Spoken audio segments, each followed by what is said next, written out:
Mère de Jourdu qu'un bel été trouvait un bel endroit sous un arbre de sol de l'étang à pondre ses œufs. Elle se blottit bas et attendit qu'ils éclosent. Après ce qui lui semblait un long moment, ils ont commencé à se fissurer, qui était très excitant. Première, une petite tête ébouriffée est apparue et elle l'appelait Oscar. Puis une deuxième petite tête ébouriffée est apparue et elle a appelé son Maya. Puis une troisième petite tête ébouriffée est apparue et elle l'appelait Henri. Puis une quatrième petite tête ébouriffée est apparue et elle a appelé son Cassie. Oh, ce que les bébés douces je dois, dit-elle, ce qu'une mère je suis chanceux. Mais ce qui est arrivé à la cinquième œuf, je me suis assis sur. Cet œuf était plus grand que tout le reste et ne montrait aucun signe de fissuration. Donc, dirent les canetons d'être patients et jouer où elle pouvait les voir. Mère Canard installa sur la cinquième œuf. Quelques jours plus tard, à son grand soulagement, une petite fissure est apparue dans l'œuf lentement. Il devenait de plus en plus jusqu'à ce que pop, il en est sorti le plongeon le plus laid qu'elle avait jamais vu. Oh, Odirel a dit, que pouvons-ils arriver? Il ne regarde pas du tout comme ses frères et sœurs. Il est beaucoup plus grand et il est tout gris et hirsute. Les autres canetons regardaient Beurre qu'ils ont dit ce qui est. Maintenant, a déclaré Mère Canard, ne soyez pas méchants. Il ne peut pas aider à quoi il ressemble. Il est votre frère et je vais le nommer Jonathan. Mère Canard les conduisit sur l'étang pour leur première leçon de natation. Comme ils flottaient sur l'eau, tout ce qu'ils pouvaient entendre était commentaires et chuchotements. Quel drôle de regard des canards, où est-il venu? Je ne l'ai pas vu un comme ça avant. Est-ce ainsi que malodorante l'est? Pauvre Jonathan, il ne pouvait pas le supporter et se sentait très seul. Ses frères et sœurs ne sauraient pas le laisser jouer avec eux. Cependant, beaucoup de canards-mères a essayé de l'encourager et lui dire qu'elle l'aimait. Il voulait juste se cacher. Alors un jour, il a décidé que la seule chose à faire était de fuir. Cette nuit-là, quand tous les autres dormaient, il se glissa vers l'étang, a nagé à travers de l'autre côté, et partit pour trouver un étang de la sienne. Pendant plusieurs jours, il erra, mais chaque fois qu'il pensait qu'il avait trouvé un endroit pour rester, il entendit plus chuchotement. Quelle chapelette, avez-vous déjà vu un bec comme ça? Voilà un long cou. Vous pouvez l'attacher dans un nœud, pauvre Jonathan. Il était très triste. Tôt un soir, comme il broyait du noir long, il entendit un bruit magique étrange qui semblait venir du ciel. En levant les yeux, il vit la vue la plus glorieuse qu'il avait jamais vue. Je souhaite que je pourrais voler là-haut avec ces magnifiques oiseaux, pensait-il. Ce qu'il avait vu était un troupeau de cygnes sur vol. Et il continue jusqu'à ce qu'il arrive à une rivière. À sa grande surprise, les oiseaux étranges qu'il avait vus dans le ciel ont été flottant là majestueusement sur l'eau scintillante. Il se cachait derrière des roseaux ondes de son corps laid. Jonathan ne pouvait détacher ses yeux de ces gracieux cygnes blancs. Soudain, l'un des cygnes aperçut scrutant des roseaux et a nagé vers lui.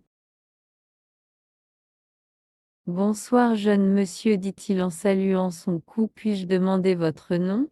Parce que les cygnes sont très polis. Jonathan a été trop surmonté de parler.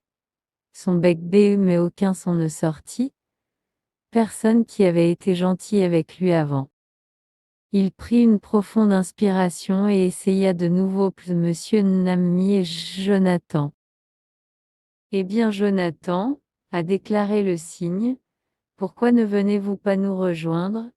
Il est une belle journée pour une baignade. Buvez-vous donc veulent être vus avec moi? Je suis si laid, dit Jonathan. Quelle absurdité, A déclaré le cygne tout ce qui vous fait penser cela? Il suffit de regarder vous dans le lot pétillante. Jonathan pencha son cou et baisse les yeux. À son grand étonnement, il vit, par un caneton les gris reflètes dans la rivière, mais la plus belle, gracieuse cygne blanc. Est-ce vraiment moi? Il a demandé, en oubliant d'être nerveux. Bien sûr, répondit le cygne. Qui avez-vous pensé qu'il était? Jonathan a expliqué comment tout le monde avait été si méchant avec lui et le cygne a écouté avec bienveillance. Eh bien, vous n'êtes pas le maintenant, a-t-il dit, vous êtes l'un d'entre nous. Oh, combien je suis chanceux, a déclaré Jonathan heureusement. Depuis ce jour, Jonathan vécut avec ses nouveaux amis sur la rivière. Jamais plus les gens disent des mots horribles à son sujet. Chaque soir, comme les cygnes à survoler les tangs, ses frères et sœurs levaient les yeux vers le ciel, peu sachant que l'un d'eux était le frère qu'ils avaient fait si malheureux. Il était un jeune voleur et il vivait avec sa grand-mère. Oh, mon petit-fils, n'avez-vous pas changé vos habitudes? Je vais mourir une femme malheureuse. Tu bois, vous jouez, tu voles, tu mens. Voulez-vous changer vos habitudes? Comment, grand-mère, puis-je changer mes habitudes? Je bois pour oublier notre pauvreté. Je joue pour avoir du plaisir dans ma vie. Je vole pour que nous puissions manger. Eh bien, au moins changer une de ces choses, dit la grand-mère et le jeune voleur a pensé à ce sujet et a déclaré. Très bien, je vais cesser de mentir, si vous insistez. À partir de maintenant je vais seulement dire la vérité. Maintenant, il a vécu dans cette ville un roi, un raja, et il était un homme puissant et riche, mais il n'a pas été heureux pour son conseiller n'a pas toujours lui dire la vérité, mais le raja vraiment la voulait savoir la vérité, et une nuit, il sortit déguisé habillé comme un mendiant en haillons, et dans la rue ce soir-là, il a rencontré le jeune voleur. Où vas-tu? Lorsque le jeune voleur parlait, il rappela les paroles de sa grand-mère, et ce qui est sorti de sa bouche était la vérité. Pourquoi? Je vais au palais du Raja et je vais voler ce que je peux obtenir. Pour le palais, dit le Raja, alors suivez-moi et il a dirigé le jeune voleur à travers les rues jusqu'à ce qu'il soit en dehors de ce magnifique palais. Slip travers quand les gardes changent sur leur devoir et allez à la salle du trône. Là, sous le trône, vous trouverez une boîte et à l'intérieur de la boîte, eh bien, vous allez trouver un trésor. Ainsi, le jeune voleur a glissé devant les gardes, il était un voleur expert et il a trouvé son chemin vers la salle du trône. Et là, sous le trône, il a trouvé une boîte en argent. Et quand il a ouvert la boîte de l'intérieur avait 3 d'argent énormes, diamants étincelants, et donc il a empoché ces 3 diamants. Et puis il hésita, il se demandait. 3 diamants? Avec cela, je vais être riche au-delà de mon imagination. Dois-je vraiment tous les 3? Et quand il a répondu lui-même, il a trouvé qu'il se disait la vérité. Non, je dois seulement 2. Et il a laissé un diamant dans cette boîte et il a glissé devant les gardes et à l'extérieur du palais. Et là, en attente dans l'obscurité, était le mendiant. Avez-vous volé ce que vous cherchez? Pourquoi? Je ai gagné 2 diamants, mais je suis parti derrière. Vous m'assistez. Qu'est-ce que vous méritez? Et il se rappela les paroles de sa grand-mère, et ce qui est sorti de sa bouche était la vérité. Vous méritez un des diamants pour vous m'aider et il a donné un diamant à ce mendiant semblant et sur son chemin il est allé. Et le Raja, le voyant aller, le suivit et le vit arriver à la pauvre masure qu'il partageait avec sa vieille grand-mère. Et le Raja retourna alors à son palais et a décollé ses chiffons et le lendemain matin il appelait son conseiller. Il y a eu un vol dans le palais cette nuit. Regardez et voyez ce qui a été volé. Et si le conseiller est allé directement à la salle du trône, il prit cette boîte et l'ouvrit et il a trouvé un diamant. Strange, le trésor a été volé, mais pas tout et il regarda autour de lui. Ah, qui saura et si le conseiller mettre ce diamant dans sa poche. Oh, mon Raja! Oh, mon roi! Voir, le trésor a été volé. La boîte est vide. La boîte est vide, dit le Raja. Alors, envoyez garde à la maison de la jeune voleur. Et le jeune voleur a été amené au palais, et un échafaudage se tenait là et un nœud coulant pendait. Pourquoi? Dit le conseiller, avez-vous volé le trésor du Raja, les 3 diamants? Je l'ai volé, dit le jeune voleur honnêtement, car il dit la vérité, mais pas 3 diamants. Je suis parti derrière. Je ai gagné que 2 menteurs. Dit le conseiller, ce voleur volait seulement 2 diamants quand il y avait 3. Oh, il est vrai. Que dire de ces diamants, alors? Dit le conseiller, montre-leur. Et si le jeune voleur la main dans sa poche et en sortit un seul diamant? Pourquoi? L'autre je donnais à un mendiant qui m'a aidé. Menteur, dit le conseiller, ce voleur partageait ce qu'il avait volé? Et maintenant vous savez qui a démissionné de l'avant? Il était le Raja lui-même dans ses magnifiques robes, et il a dit. Il dit la vérité, je suis le mendiant en haillons, et en effet il m'a donné un diamant, mais de l'autre diamant. Voyons, garde, recherchez mon conseiller. Et donc les poches du conseiller ont été fouillées et en effet, bien qu'il ait résisté, ils ont trouvé un autre diamant. Et maintenant, le Raja a parlé à tous ceux qui ont été assemblés en face du palais qui étaient là pour assister à une exécution, et il a dit. Que dois-je faire avec ce conseiller qui m'a trompé, cet homme à qui je me confie? Et les gens regardaient. Pourquoi? Il doit être pendu, pas le jeune voleur. En effet, dit le Raja. Et le conseiller a été conduit à l'échafaud et la corde a été mise autour de son cou et il se préparait à mourir. Et que dire de ce jeune voleur qui dit la vérité? Pourquoi? Dit le peuple, font de lui votre nouveau conseiller.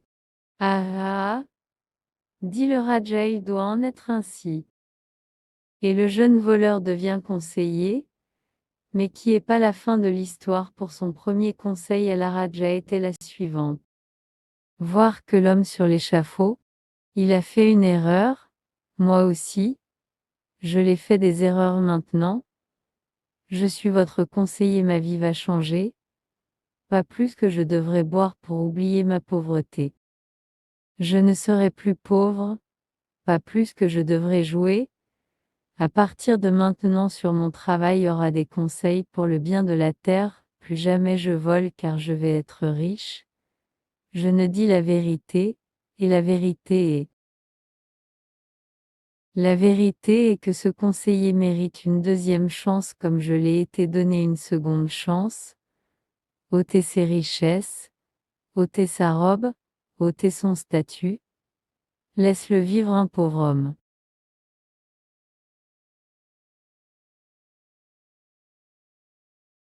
Il est répandu qu'il était un pauvre homme est mort et a laissé sa femme et son enfant seuls, et l'enfant a été nommé Corda, et les jours passaient et le garçon a grandi et est devenu forte, et la mère et le fils heureux ensemble, malgré Karama.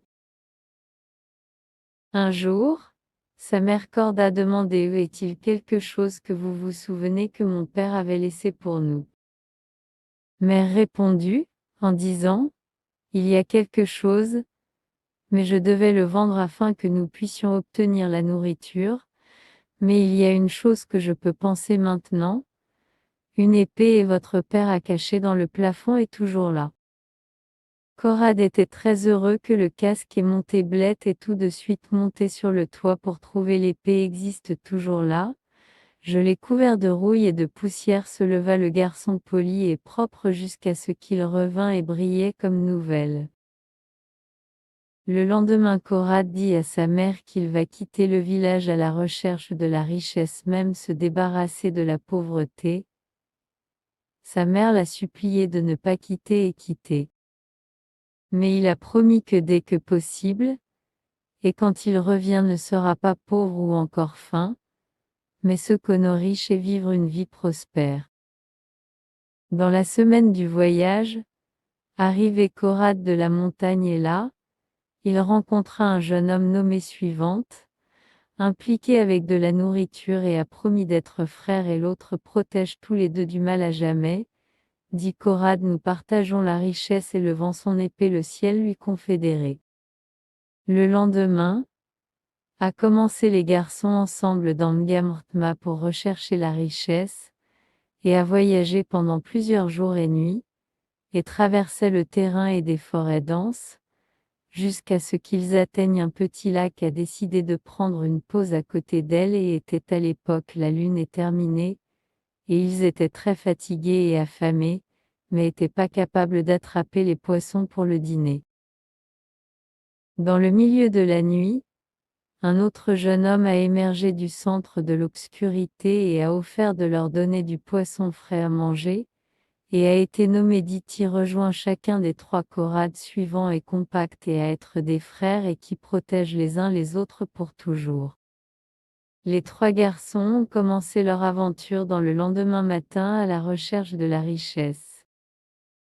Ils ont voyagé pour plusieurs jours près de 7 jours et 7 nuits jusqu'à ce qu'ils atteignent le grand château de fiction entouré par un fossé et autour de la vallée de fines herbes profondes de hautes herbes, et de l'autre côté le roi se tenait aux portes du château Mfajra lui-même. Il dit, tout homme ou garçon qui a le courage de sauter par-dessus le fossé et jusqu'à Sozoge ici pour ma fille, et s'il ne parvient pas à franchir le pas et l'accès fissé par Jean pour réduire sa tête après le soldat du château.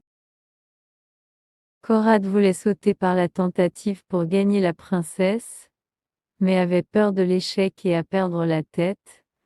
La pensée de sa mère va prendre soin de lui-même après l'événement a eu lieu et a atterri dans le fossé. Le VTKD suivante Corrad et lui dit, pourquoi ne pas jeter une pierre dans le fossé pour voir comment il va? Corrad proposition impressionnée suit et un jet de pierre sur le fossé et comment Rakbo tomba aux portes du château à l'autre extrémité. Ceux qui suit sont apparemment, il ne semble pas difficile. Mais Corrad a répondu en disant, mais je ne suis pas une pierre, je pèse beaucoup plus qu'une pierre. Suis généralement souris et a saisi ses frères, mais Card et Diti, cependant, et sans aucun avertissement à tous leur a dit que nous devons aller ensemble au bord du fossé entourant le château. Et tout ce que nous avons à faire, nous imaginons Preven tel que la pierre, il a hurlé, en disant qu'il est le suivant de près de ses frères et ensemble, ils ont sauté dans l'air et rasé trois frères plus en plus haut dans l'air et croisé sur l'eau facilement que si elles étaient une petite pierre jetée de la main d'un géant. Quand ils ont débarqué de l'autre côté du château, roi regarda avec étonnement et de surprise pour eux, en disant, je l'ai essayé beaucoup homme courageux pour sauter, mais ils ont perdu leur tête, en dépit de leur courage. Roi demanda, « Qui de vous, mes chéris, épousez ma fille ?» Et elle a décidé d'inclure le Diti et sans hésitation que ce frère Corrad d'épouser une princesse. Le lendemain, a tenu une cérémonie somptueuse préparée dans la nourriture, la musique, et a eu 3 frères vêtus de beaux vêtements, et était Corrad vous qu'elle est la personne la plus heureuse dans le monde entier, et la princesse avait beaucoup agréable et belle et a parlé à la fois d'Iti Willicard qui n'a pas laissé ses camarades jour. Après le mariage a décidé 3 frères de revenir ensemble pour le village et a essayé de décider quoi faire ensuite, et il était Corrad avoue que le temps est venu de retourner à sa maison pour voir sa mère et a également demandé aux frères si elles veulent se joindre lui de commencer leur vie ensemble dans le village. Il a dit ce qui suit, « Nous avons pris un serment d'être frères ensemble pour protéger l'autre pour toujours, » dit-il avec un sourire fréreux de rester ensemble. Et donc il a décidé de Corrad et ses frères et la princesse se rendre au village de Corrad le lendemain matin. Le roi était bon de se sentir désolé pour sa fille de quitter le palais, mais il savait qu'il serait heureux avec son nouveau mari et a donné aux jeunes gens une énorme quantité d'or pour commencer leur nouvelle vie ensemble. 3 frères partirent avec la princesse de leur voyage vers le village avec le lever du soleil, qui a commencé l'incapacité au-dessus du haut de la vallée, et a voyagé pendant plusieurs jours et nuits, et le voyage n'a pas été facile, et à la fin de la 4 personnes sont arrivées chez Corrad modeste dans le petit village. Et quand j'eus entendu la mère Corrad le bruit des chevaux aller à leur maison, elle a couru pour saluer son fils, se remplir de larmes ses yeux, et ne pense pas qu'il va porter ses beaux vêtements, ou qu'il va épouser la belle princesse, et Corrad donnait à sa mère, ses frères, Willy dit-il, et lui a dit comment devenir frère et jurer de protéger les uns les autres pour toujours. Sa vieille mère, si vous êtes devenus frères pour mon fils, et les fils de moi. Cette nuit-là, la mère de Corrad repas cuisiné pour tout le monde, et ils mangèrent et burent et à parler avec les uns des autres sur la vie qui attend chacun d'eux.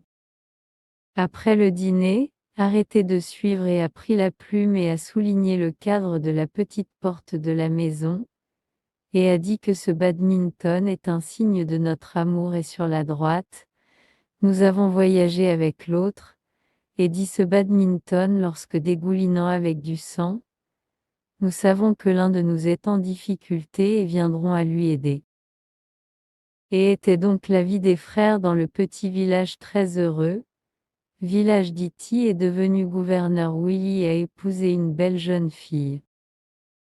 Dans certains cas, les frères sont obligés de défendre leurs terres contre les royaumes voisins et lutter ensemble et même à Asmo par leurs ennemis et cela est le pouvoir de l'amitié, la loyauté et de la fraternité.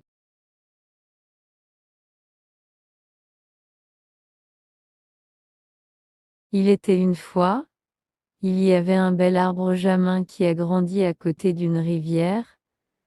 Un singe vivait dans cet arbre, un singe heureux et généreux qui aimait manger la douce fruit jamin qui a grandi en abondance sur les branches de l'arbre. Un jour, un crocodile affamé approchait le singe et a demandé, « Puis-je essayer quelques-uns des fruits de votre arbre ?» Le singe a accepté sans hésitation et jeta rapidement une partie du fruit sucré vers le crocodile affamé. Le crocodile a mangé les fruits noirs et a constaté qu'il les aimait beaucoup, et il est retourné à l'arbre le lendemain et a demandé à nouveau le singe s'il pourrait essayer quelques-uns des fruits doux de l'arbre jamin, et une fois de plus le singe a accepté de partager son fruit. Le crocodile est retourné à l'arbre chaque jour pendant plusieurs semaines et bientôt les 2 animaux est devenus très bons amis.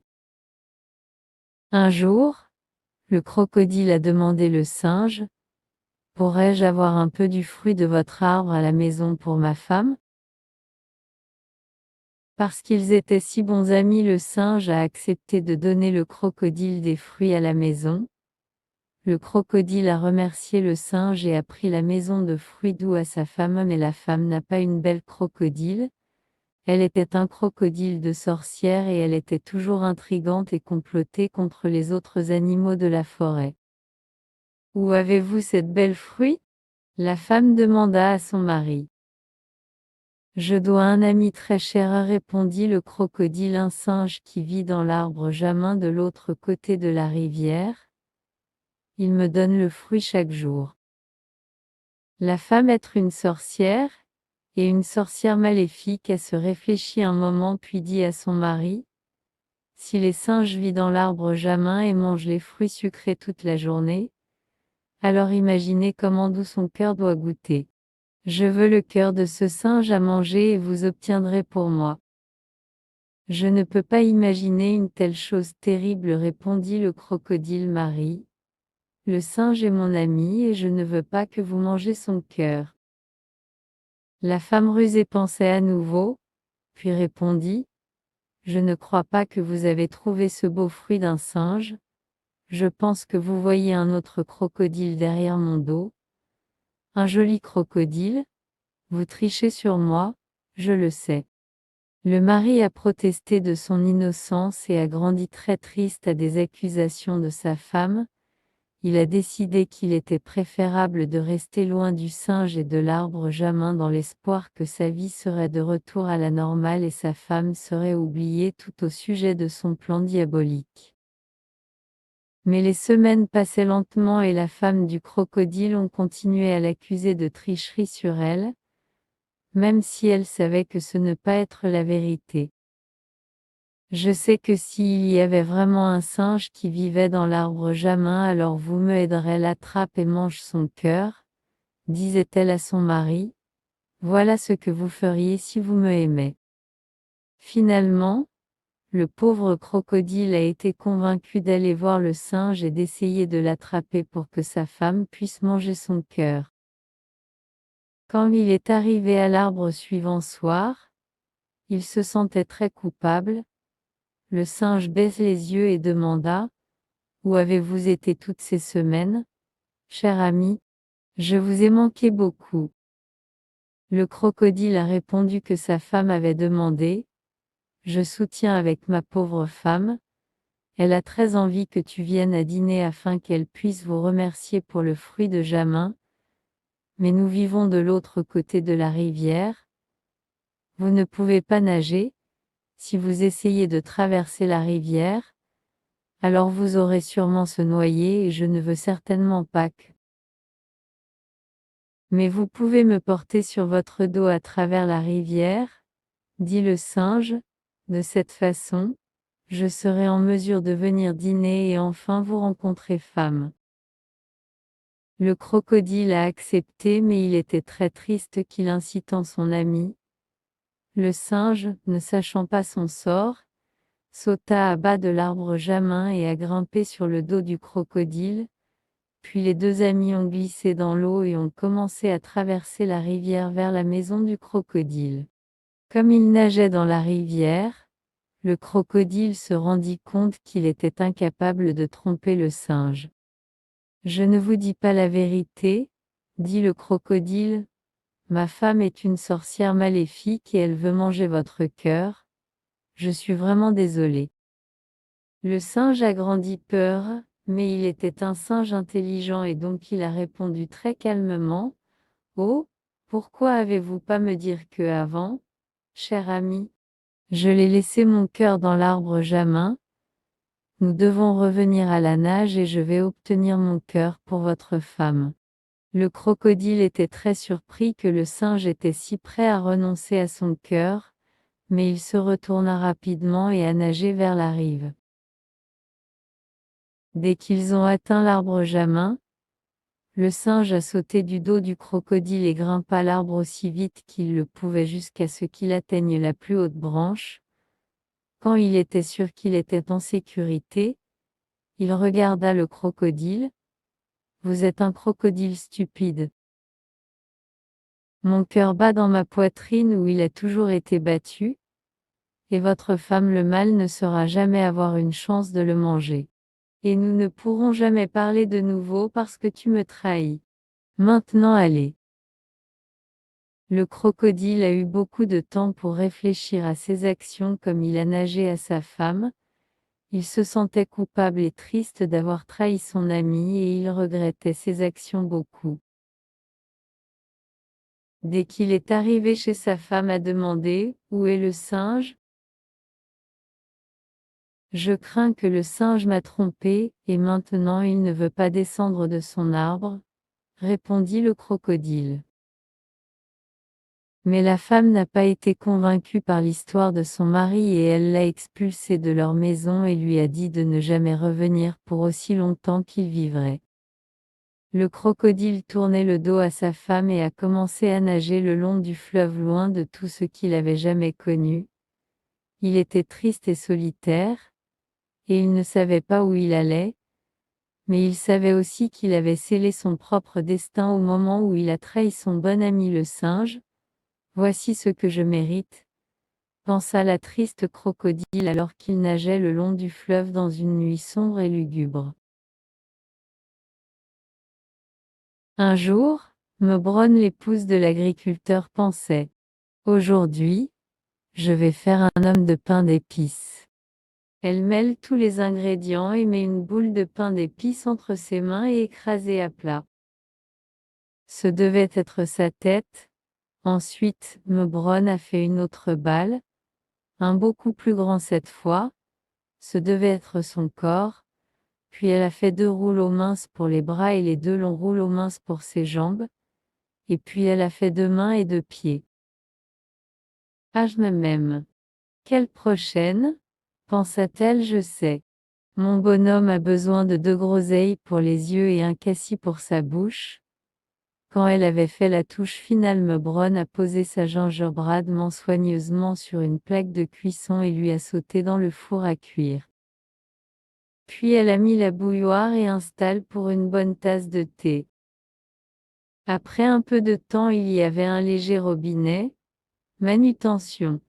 Puis le taraudage obtenu plus fort, jusqu'à ce qu'il est devenu un toc-toc frappé. Quel est ce bruit? Pensa Mebronne qui vient du four. Mebronne se dirigea vers le four et écoutait. Laissez-moi sortir, laissez-moi sortir, une petite voix aiguë appelait. Elle a soigneusement ouvert la porte du four juste un peu et regarda, et à sa grande surprise, il debout sur la plaque de cuisson était l'homme de pain d'épices. Avant de Mebronne à réaliser ce qui se passait, l'homme en pain d'épices avait poussé la porte ouverte, a sauté sur le plancher de la cuisine, de fonctionner sous la table de la cuisine, en bas de la voie de passage et sur la rue. Mebronne a appelé après lui. Arrêtez. Stop. Elle a pleuré. Mais l'homme de pain d'épices s'enfuit, et comme il a couru qu'il a appelé. Courir, courir aussi vite que vous ne pouvez pas me rattraper. Je suis l'homme de pain d'épices. Mebronne a couru après l'homme de pain d'épices, mais bientôt elle a été essoufflée et à bout de souffle. Arrête sa gingerbradement, elle a appelé à son ami qui se tenait dans l'embrasure, ne pas le laisser sortir. L'ami de Mebronne a essayé d'arrêter l'homme de pain d'épices, mais elle ne pouvait pas baisser assez rapidement et l'homme en pain d'épices a couru entre ses jambes, comme il a couru à travers les jambes de la dame qui l'a appelé. Courir, courir aussi vite que vous ne pouvez pas me rattraper. Je suis l'homme de pain d'épices. Le forgeron dans sa forge leva les yeux et vit l'homme en pain d'épices courir dans la rue, suivi par Mebronne l'épouse de l'agriculteur et son ami. Donc, il a quitté sa forge et portant toujours sa longue marteau, il se précipita après eux. Mais il n'a pas été assez rapide pour attraper l'homme en pain d'épices. Il a appelé à des enfants revenant de l'école. Exécutés après que gingerbradement. Meubronne, l'épouse de l'agriculteur, lui veut revenir. Les enfants de l'école ont tous rejoint dans la chasse en criant : nous allons l'attraper, M. Blacksmith. Ne vous inquiétez pas, Meubronne, nous allons l'attraper pour vous. Mais l'homme de pain d'épices a juste regardé par-dessus son épaule tout le monde à sa poursuite et rit, comme il enfuit plus en plus vite qu'il a appelé. Courir, courir aussi vite que vous ne pouvez pas me rattraper. Je suis l'homme de pain d'épices. Il n'y avait jamais eu un tel bruit et l'agitation dans les rues tranquilles. Même les chiens ont commencé à aboyer comme ils se sont joints à la chasse et ont couru après l'homme de pain d'épices. Le meunier dans son moulin entendit le bruit et sortit couverte de la tête aux pieds dans la farine. Il ne pouvait pas vraiment voir que tout le monde était à la poursuite parce qu'il a été couvert dans la farine, mais il ne voulait pas manquer le plaisir de sorte qu'il a rejoint en tout cas. En fait, tout le monde voulait se joindre à la chasse. Le facteur a rejoint An, le pêcheur a rejoint An, le lord maire avec ses chaînes et médailles rejoint An, le policier a rejoint An, le pompier a rejoint An, le médecin a rejoint et tous les affamés de chats, chiens, cochons, vaches et des souris dans le quartier rejoint. En fait, tout le monde dans la ville entière a rejoint An et ils ont tous poursuivi l'homme de pain d'épices. Mais quand l'homme de pain d'épices se retourna et vit combien de personnes étaient à courir après lui, il ne appelait plus fort. Courir, courir aussi vite que vous ne pouvez pas me rattraper. Je suis l'homme de pain d'épices. De plus en plus de gens se sont joints à la chasse. Ils ont couru hors de leur maison. Ils ont manqué de magasins. Ils ont couru et couru.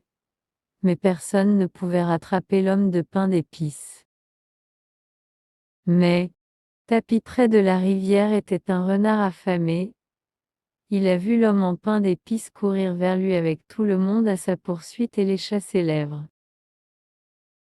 Je me demande ce que l'homme de pain d'épices fera quand il atteint cette rivière. Le renard pensait, et puis il lécha à nouveau ses lèvres. Quand l'homme de pain d'épices est arrivé à la rivière, il a réalisé qu'il n'y avait pas de pont. Oh! L'homme de pain d'épices a dû arrêter. Il ne pouvait pas obtenir à travers. Ainsi, le renard affamé sortit de derrière l'arbre et a dit : l'homme de pain d'épices du matin, allez-vous nager dans la rivière ? Oh, je ne peux pas nager, a déclaré l'homme de pain d'épices. Oh, quel dommage, dit le renard affamé. Pourquoi tu ne me laisses pas vous aider à traverser la rivière ? Saute sur mon dos et je vais vous nager à travers. Vous ne saurez pas me manger, vous voulez ? Dit l'homme de pain d'épices. Bien sûr que non, dit le renard se léchant les lèvres. Je veux seulement aider. Donc, l'homme de pain d'épices grimpa sur le dos du renard et ils ont commencé à traverser à la nage la rivière. Bientôt l'homme en pain d'épices a commencé à se mouiller sur le dos du renard. Pourquoi ne pas sauter sur ma tête ? Dit le renard. Donc, l'homme de pain d'épices a grimpé sur la tête du renard. Mais comme le fleuve a profondément, l'homme en pain d'épices a commencé à se mouiller sur la tête du renard. Pourquoi ne pas sauter sur mon nez ? Dit le renard. Donc, l'homme de pain d'épices grimpa sur le nez du renard. Voilà qui est mieux, a dit le renard affamé.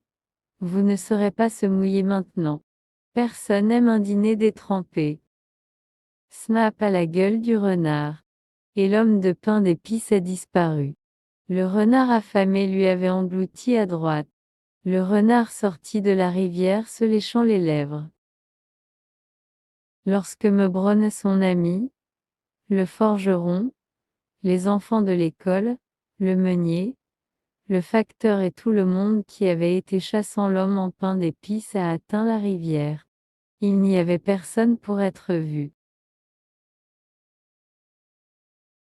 Le roi de Grenade a décidé de se marier. Tout d'abord, les nouvelles ont été dites de son barbier, puis à le veilleur de nuit, et ensuite aux plus anciennes femmes de la ville. Le barbier dit à tous ses clients, qui dit à tous leurs amis. Le veilleur de nuit a crié les nouvelles d'une voix forte, de sorte que toutes les jeunes filles ont été empêchées de dormir en pensant des nouvelles. Les vieilles femmes constamment rappelaient aux jeunes que le roi avait décidé de se marier. Les vieilles femmes ont demandé le barbier, comment le roi choisir une femme? À quoi il répondit, pour trouver une femme digne, je crains que je vais avoir beaucoup de mal. Ce que vous, exclamaient les femmes, qu'est-ce que vous avez à faire avec fournir le roi avec une femme? Je suis le seul homme autorisé à se frotter le visage royal, dit-il, et qui plus est, je dois un miroir magique. Si une femme qui n'a pas bien bon regard dans le miroir, les taches sur son personnage apparaîtra comme autant de taches sur sa surface glossy. Est-ce l'une des conditions? Demandez à tous. Telle est la seule condition, répondit le barbier. Toute femme de 18 ans est à la hausse admissible, mais ils devront justifier leurs revendications moins. Chaque femme devra regarder dans le miroir avec moi à ses côtés. La seule condition imposée à ceux qui voulaient devenir reine de Grenade a été connue. Chose étrange à dire, aucune femme venue avec impatience le barbier d'avoir un coup d'œil dans le miroir. Jours et les semaines passaient, et le roi avait pas plus près d'obtenir une épouse. Certaines femmes seraient tentées de convaincre leurs amis d'aller devant le miroir, mais aucun ne semblait prêt à passer à l'étape. Le roi était un homme très beau, et a été aimé par tous ses sujets. Il était donc surprenant qu'aucun des belles dames qui ont assisté à la cour devrait essayer de devenir sa femme. Beaucoup d'excuses ont été données. Certains ont été déjà engagés à se marier, d'autres ont affirmé être trop fiers pour entrer dans la boutique du barbier, d'autres encore ont assuré à leurs amis qu'ils avaient décidé que ce serait mieux de rester seuls. Les pères de famille étaient beaucoup agacés par le manque apparent d'ambition dans leurs filles, tandis que les mères étaient étrangement silencieux sur la question. Chaque matin, le roi demandait si le barbier, toute jeune femme, était venue en avant pour regarder dans le miroir, mais la réponse était toujours la même, que beaucoup regardaient sa boutique pour voir si d'autres sont allés à l'intérieur, mais aucun ne se était aventuré en elle-même. Ah, Grenade, Grenade, fit le roi, y a-t-il pas de jeune fille dans ce pays prêt à se offrir à être l'épouse du roi? King, je sais que dans d'autres pays ont aucune difficulté à se marier. Pourquoi est-ce qui se passe pour moi? Votre Majesté, répondit le barbier, il y a une possibilité. La bergère sur la montagne peut braver le pouvoir magique du miroir, mais ne vous épousez un tel homme humble? Demandez-lui de venir, répondit le roi, en présence de ma cour assemblée. Laissez la bergère douce regarder dans le miroir, après que vous lui avez dit du risque de le faire. Ainsi, le barbier apporta la bergère au tribunal. Il a été proclamé dans la ville que le procès allait être fait, et la salle royale fut bientôt remplie avec toutes les grandes dames et des chevaliers de la maison du roi. Lorsque la bergère est entrée dans la présence royale, elle se sentait très timide d'être entourée par tant de richesses. Le roi reçut aimablement, lui disant que si elle voulait être sa femme, qu'elle aurait à regarder dans le miroir magique. Si elle l'avait fait, tout ce qui n'était pas compatible avec un caractère bon et vertueux, le miroir se montrait autant de taches sur sa surface comme il pourrait y avoir des défauts dans son passé. Monsieur, répondit la bergère, tout le monde fait des erreurs et je ne suis pas différent des erreurs. Je l'ai faite avec mon troupeau, mais je pense qu'ils doivent me pardonner parce que chaque jour ils me laissent prendre soin d'eux et si elles sentent le danger, ils venir à moi pour la protection. Ils ovent mes moutons et faire de mon mieux pour eux. Vraiment, je n'ai ambition de devenir reine, mais je ne suis pas peur de regarder dans ce miroir magique. Disant cela, elle se dirigea vers le miroir et regarda en elle, en rougissant un peu peut-être à la vue de son propre reflet. Les dames de la cour l'entouraient, quand ils ont vu que le miroir magique montrait pas de taches sur sa surface. Il lui arracha, en passant le miroir d'un à l'autre, ils se sont exclamés, regardez, il n'y a pas des taches lorsque l'un de nous regardait dans le miroir, soit ce ne sont pas un miroir magique moins. Un truc a été joué sur nous. Mais le roi dit, pas de dame, il est pas, mais si vous aviez été aussi confiant sur vos personnages que cette bergère, qui est maintenant va être ma reine, vous ne l'auriez pas refusé de regarder dans le miroir. Je sais maintenant que mon épouse est vraiment le meilleur parmi vous tous.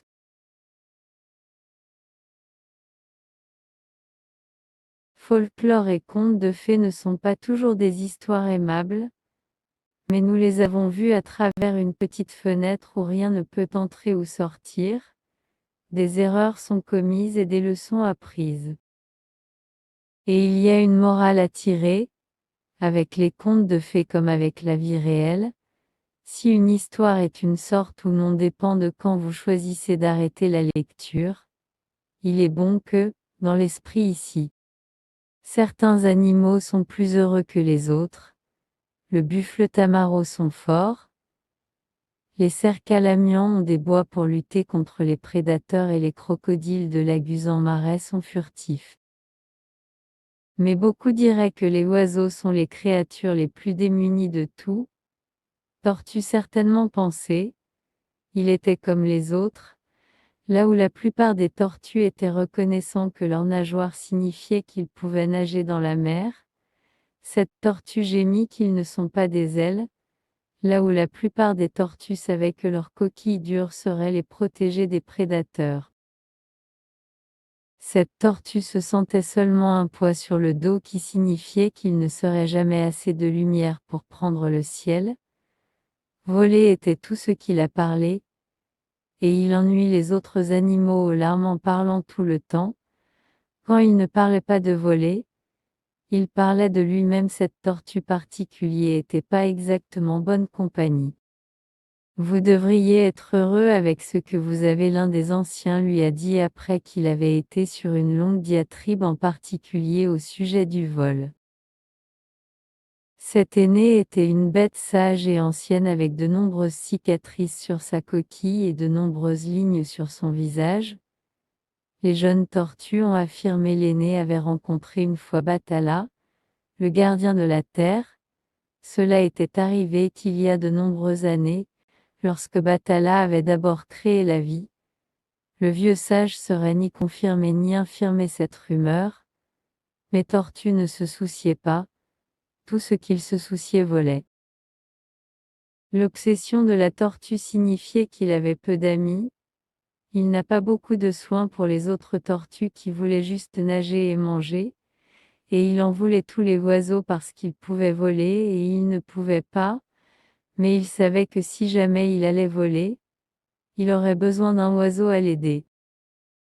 Il était ça ou demandait un des monstres des Philippines, et il était assez intelligent pour savoir de ne pas interférer avec eux, les seules créatures assez stupides pour demander des faveurs des Asvans et les Wakwak étaient les humains, et ceux qui ont demandé les a jamais revus.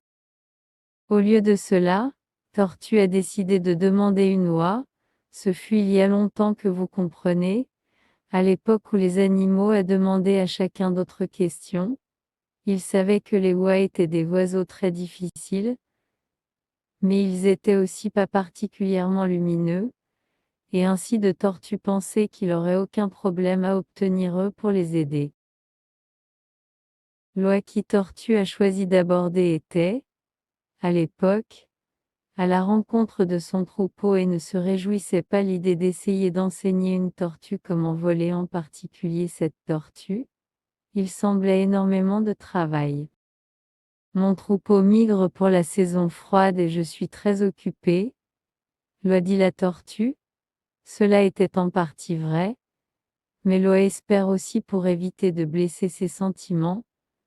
Après tout le monde savait que les tortues ne pouvaient pas voler, peu importe la façon dont il était déterminé.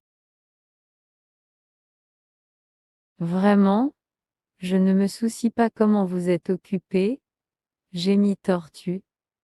Égoïstement, je veux voler et je veux voler maintenant. Il était évident pour Loa que la tortue insistante ne faudrait pas non pour une réponse. Permettez-moi d'abord demander mon troupeau, dit-elle, en sachant très bien ce qu'il dirait. Elle aurait pu en voler alors et là, mais elle avait soit un grand cœur ou un petit cerveau. La réponse, elle a obtenu de son troupeau, était juste ce qu'elle attendait, et l'air rempli de forts coups de klaxon dérisoires que les oies ont tous ri à la demande ridicule de la tortue. Une fois que le rire avait disparu, l'un d'oie qui était plus réfléchi que les autres a exprimé une idée non conventionnelle.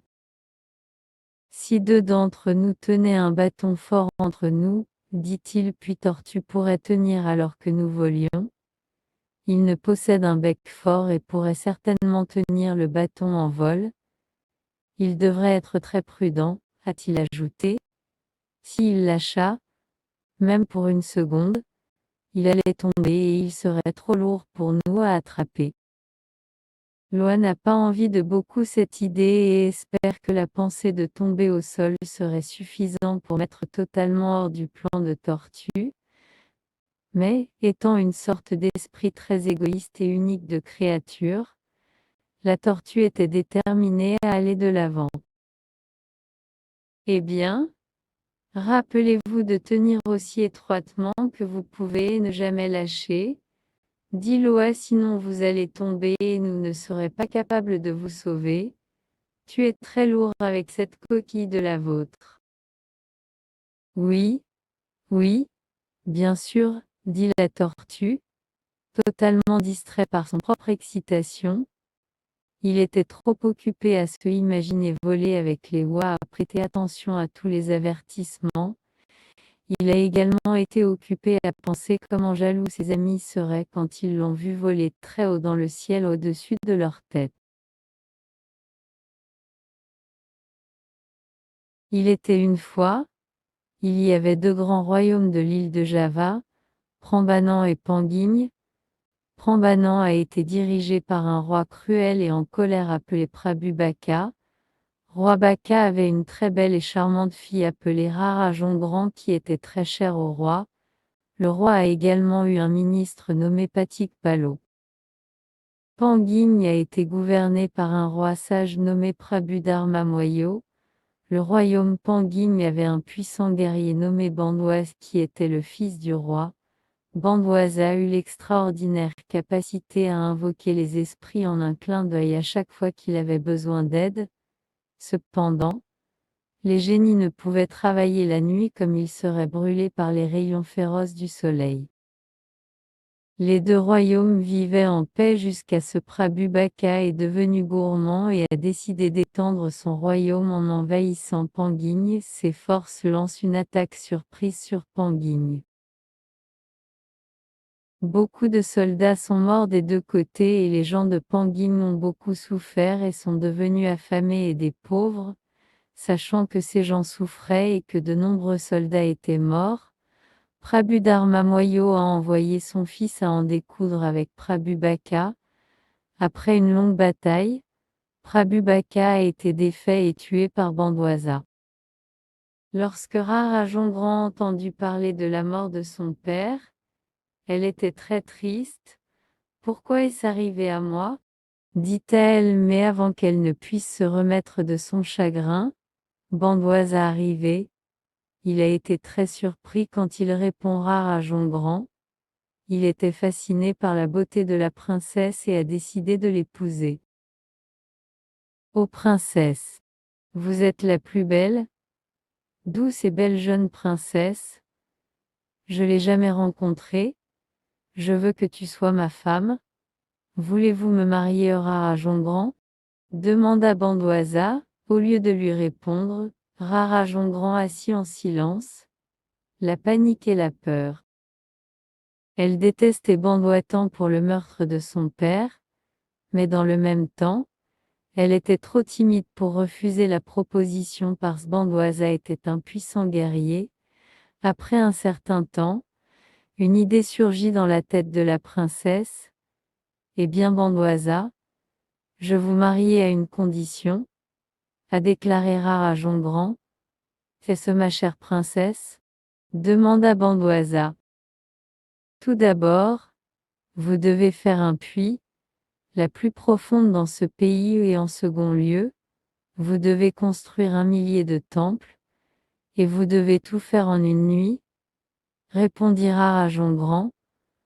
Je suis d'accord, répondit Bandoua Confiance, sachant qu'il ne pouvait demander aux esprits de l'aider quand il fatiguait.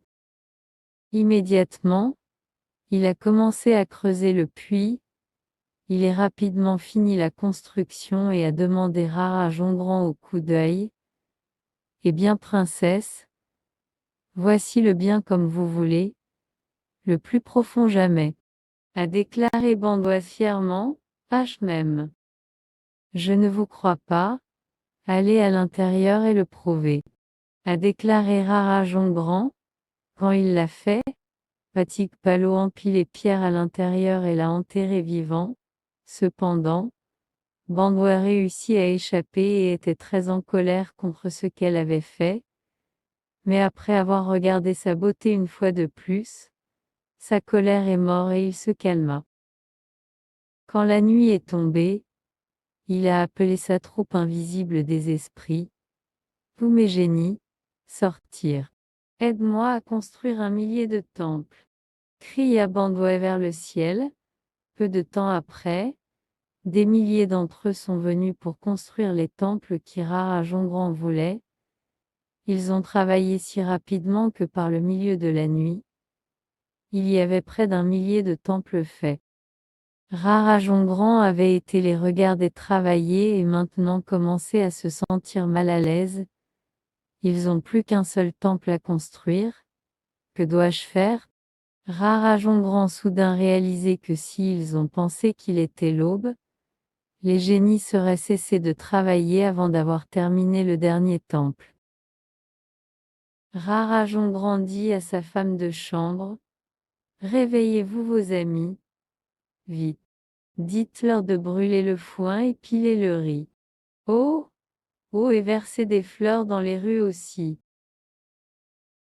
Les serviteurs royaux firent comme leur princesse demandait. Avant longtemps, un faisceau rouge brillait dans l'est, où ils ont brûlé le foin. Certains d'entre eux ont alors commencé à pilonner le riz qui était quelque chose de gens généralement le matin. Il y avait une légère odeur de fleurs et le cocorico commençait. Les génies ont été surpris de constater que le soleil allait se lever. Oh non! Nous devons retourner dans la clandestinité ou nous allons vous brûler. L'un des génies criait aux autres. Donc, ils se hâtèrent, laissant le dernier temple inachevé. Où vas-tu? Il n'est pas encore le matin, cria Bandoisa.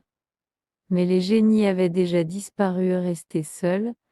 Bandoisa essayait de construire le dernier temple lui-même mais a échoué car l'aube vraiment rompu auparavant. Il avait réussi à le terminer.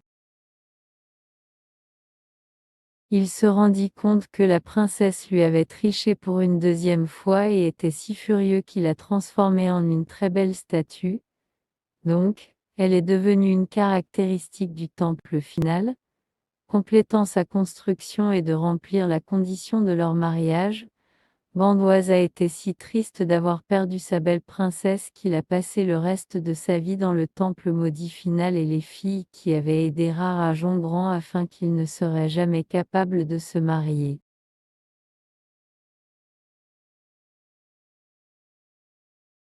Lorsque Dalizet était âgé de seulement 8 ans, sa mère lui a dit qu'ils seraient quittés leur domicile et se déplaçant en Angleterre.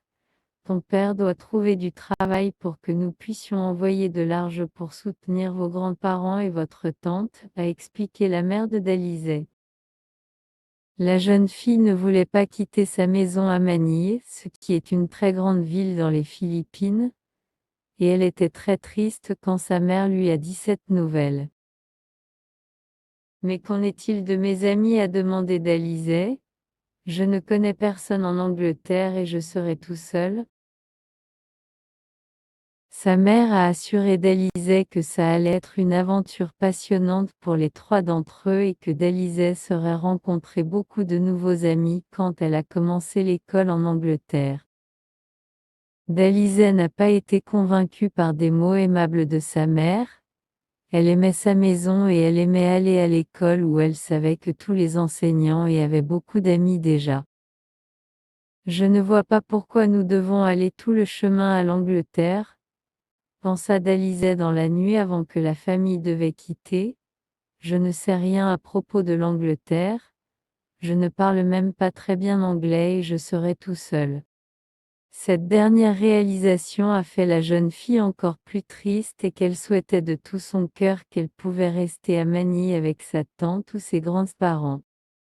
Le voyage a été très long et Dalizet a été submergé par le grand avion et tous les gens se précipitaient à propos de l'aéroport. Quand la famille est enfin arrivée en Angleterre, tout semblait étrange et elle était sûre que tout le monde la regardait. Les bâtiments dans la ville de Birmingham étaient grands et gris et Dalizet ne se sentent pas à l'aise à tous. Le premier mois passé en un éclair que la famille a trouvé une maison pour y vivre et le père de Dalizet est allé à la recherche de travail pour qu'il puisse envoyer de l'argent au reste de la famille aux Philippines. La jeune fille était très solitaire, et même si sa mère a joué des jeux avec elle et l'a pris à explorer. Dalizet manquait ses amis beaucoup et ne pouvait pas empêcher de penser qu'elle était tout seule dans la nouvelle ville.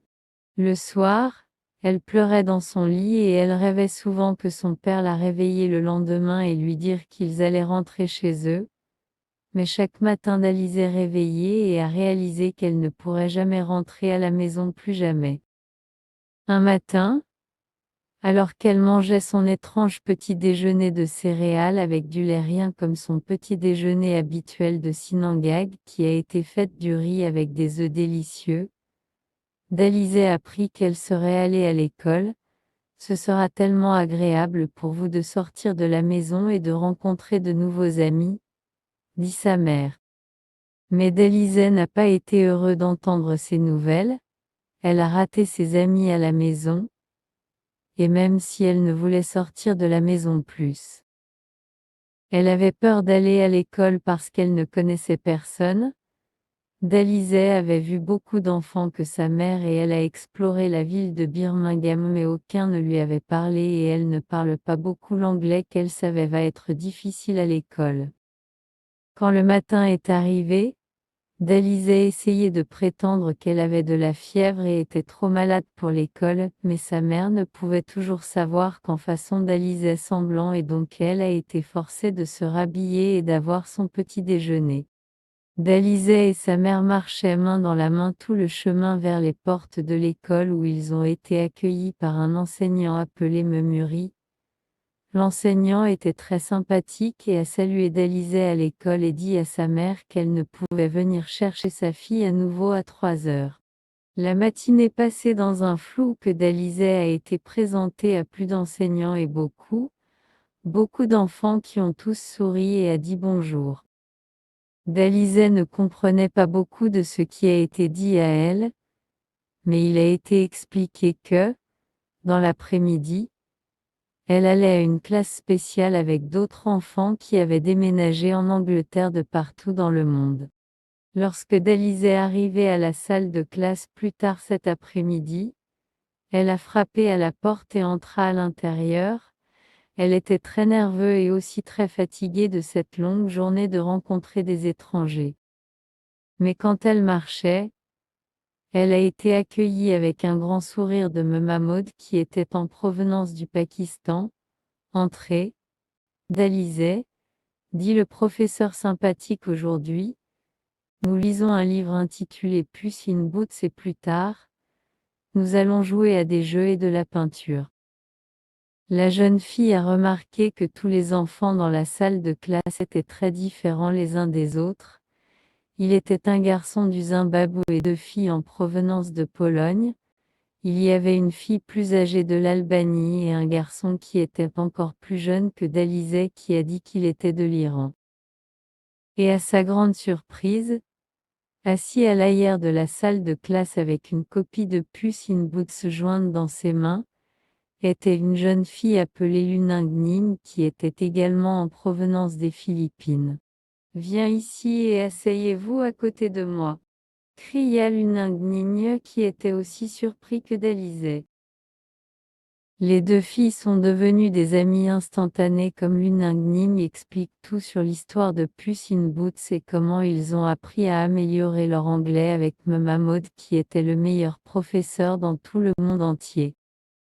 Cet après-midi, Dalize parlait à chacun des enfants de la classe, et même si elle ne comprenait pas toujours ce qu'il disait, elle savait une chose est sûre, tous les enfants étaient venus en Angleterre pour commencer une nouvelle vie.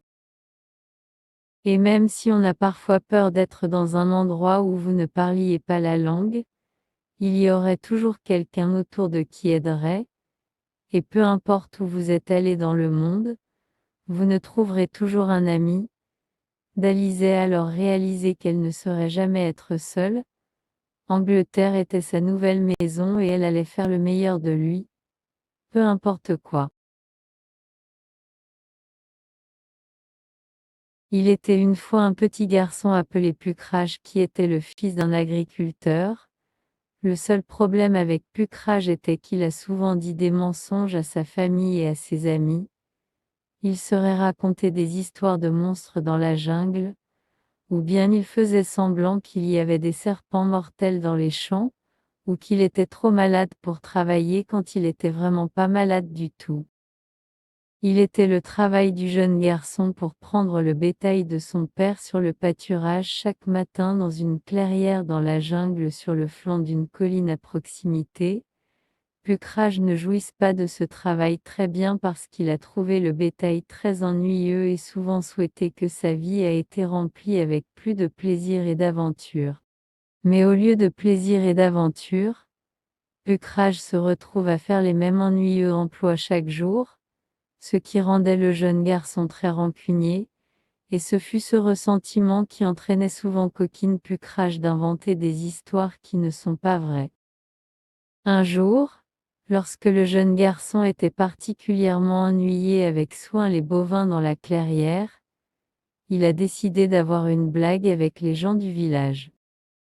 Je vais faire semblant que je suis attaqué par un lion, pensa Pucrage, et tout d'un coup le jeune garçon a commencé à crier aussi fort qu'il le pouvait. Aide-moi, aide-moi, criait-il, je suis attaqué par un lion féroce.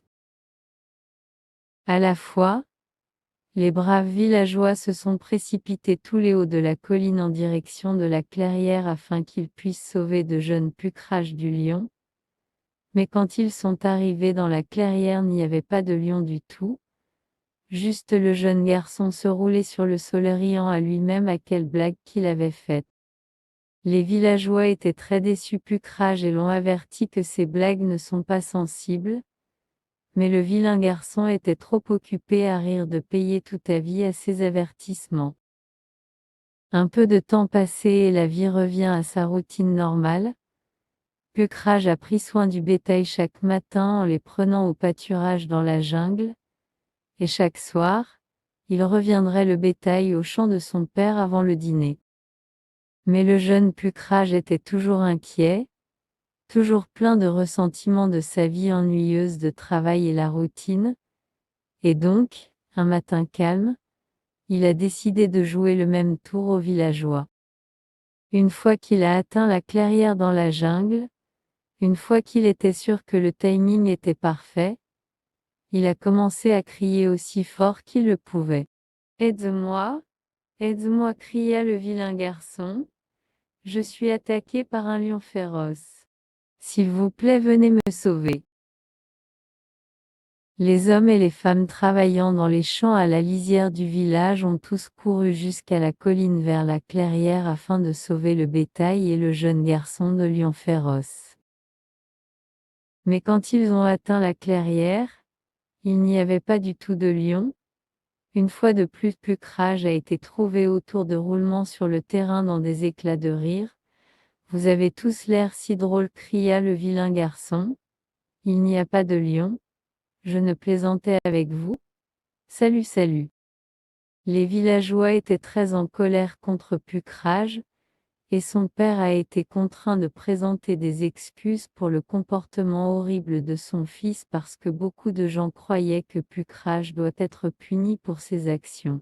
« Vous ne devez pas dire de tels mensonges » a averti son père, mais le jeune garçon était trop occupé à rire de faire attention à son pauvre père. Le lendemain matin, comme Pucrage se reposait à l'ombre d'un grand arbre en regardant les bovins broutant dans la clairière, il entendit un doux bruissement des feuilles derrière lui. Lorsque le jeune garçon se retourna pour voir ce qui a été fait un tel bruit, il est venu face à face avec un énorme lion. Le lion avait de grandes griffes et yeux menaçants et des dents très pointues. Pucrage sauta sur ses pieds aussi vite qu'il le pouvait et a essayé de courir dans la jungle vers le village, mais le lion rapidement bloquait son évasion. « Aide-moi, aide-moi » hurla le jeune garçon aussi fort qu'il le pouvait. « Je suis d'être attaqué par un lion féroce. » Mais quand les villageois ont entendu les cris de la jeune garçon de l'aide, ils ne se précipitent au de la colline vers la clairière.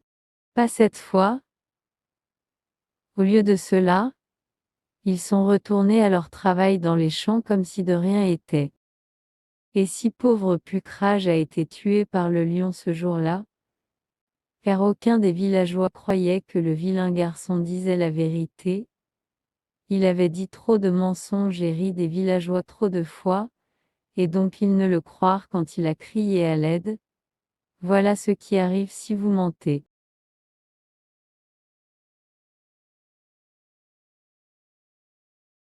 Il y a longtemps, il y avait une fois un pauvre garçon appelé Dick Whittington qui n'a eu aucune maman et papa à s'occuper de lui, qu'il était souvent très faim.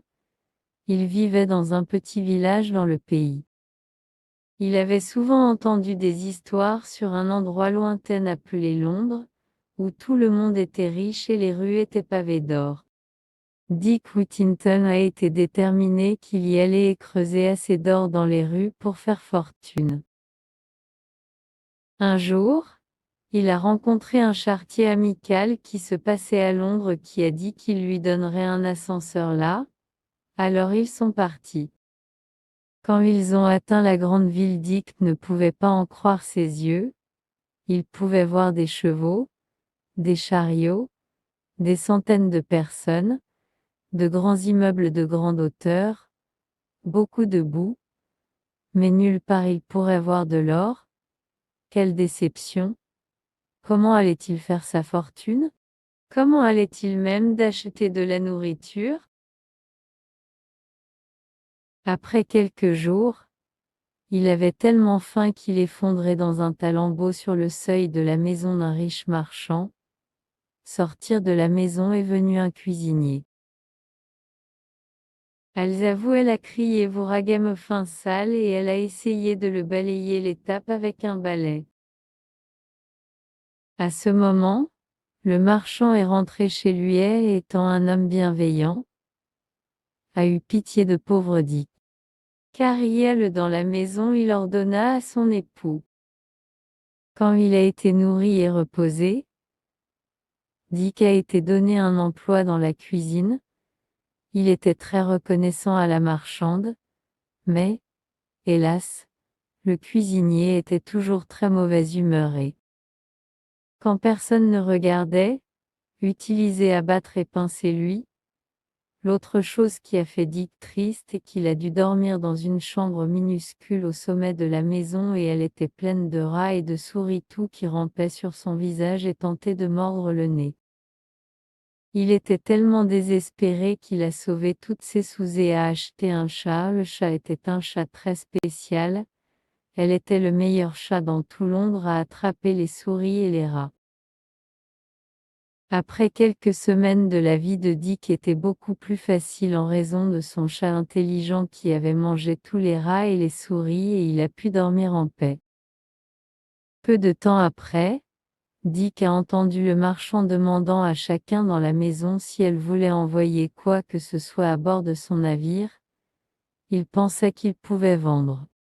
Le navire allait pour un long voyage à l'autre bout du monde et le capitaine saurait tout vendre sur le navire afin qu'ils puissent tous faire un peu d'argent. Pauvre Dick, que pouvait-il vendre? Soudain, une pensée lui vint. S'il vous plaît, monsieur, vous prendre mon chat. Tout le monde éclata de rire, mais le marchand sourit et dit: Oui, Dick, je vais, et tout l'argent de son ventre ira à vous. Après le marchand avait quitté la ville de Dick était sur son propre nouveau avec les souris et les rats rampant sur lui nuit et le cuisinier être encore plus méchant dans la journée car il n'y avait personne pour l'arrêter. Dick a décidé de fuir. Comme il est reparti, les cloches de toutes les églises sonnaient et semblaient dire: Tournez à nouveau Dick Whittington. 3 fois Lord Maire de Londres.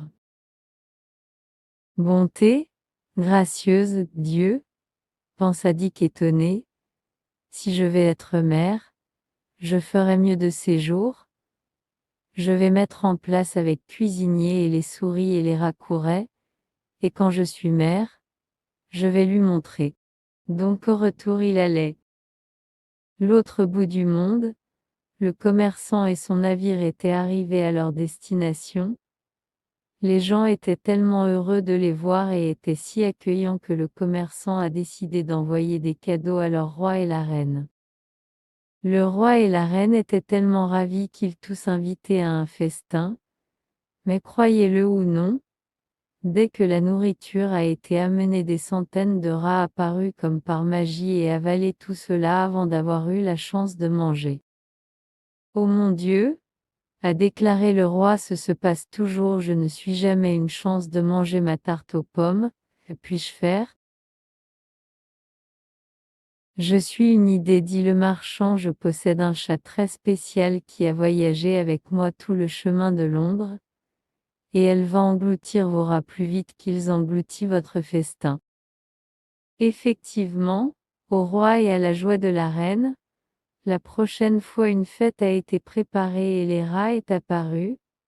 Le chat a sauté et tué tous les rats aussi rapide que l'éclair.